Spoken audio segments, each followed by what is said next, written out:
Les éditions Télème présentent un enregistrement intégral de Quand viendront chanter les loups de Florence Herlemann, lu par Bertrand Nadler.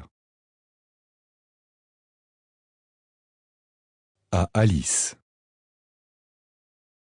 Je ne crois pas à la valeur des existences séparées. Aucun de nous n'est complet en lui seul. Virginia Woolf, Les Vagues. Chapitre 1.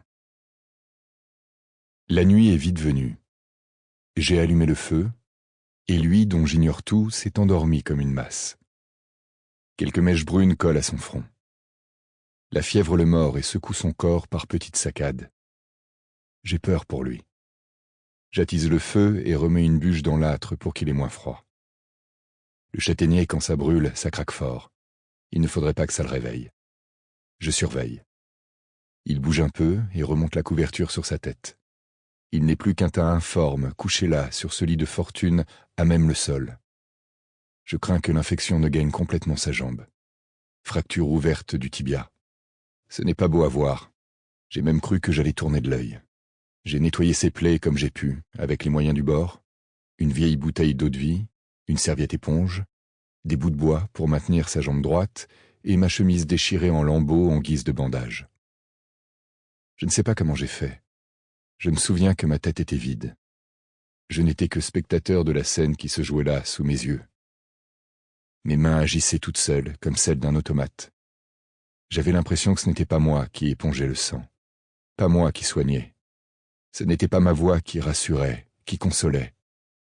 Et sur son visage, déformé par une douleur constante et aiguë, se superposait celui de Tom. Ensuite, je lui ai donné 2 comprimés de paracétamol qu'il a pris avec une bonne rasade d'alcool. Je ne sais pas si le mélange est judicieux. En tout cas, maintenant il dort. Il dort comme un enfant. Comme dormait Tom, mon fils. Je ne sais rien de lui, pas même son prénom. Quand je l'ai trouvé en contrebas du rocher, il était à moitié dans les vapes. Au début, j'ai pensé à une bête blessée, un lièvre pris dans un collet. Puis j'ai compris. J'ai hurlé. Le gosse, lui, poussait de petits gémissements à peine perceptibles. Il gisait sur le ventre. La neige avait partiellement recouvert son corps. Sa main, bleuie par le froid, continuait de serrer une branche morte. Je n'ai pas vu son visage tout de suite. En m'approchant, je n'ai vu que le sang, sa jambe, son pied gauche nu. Il avait dû perdre sa chaussure dans la chute.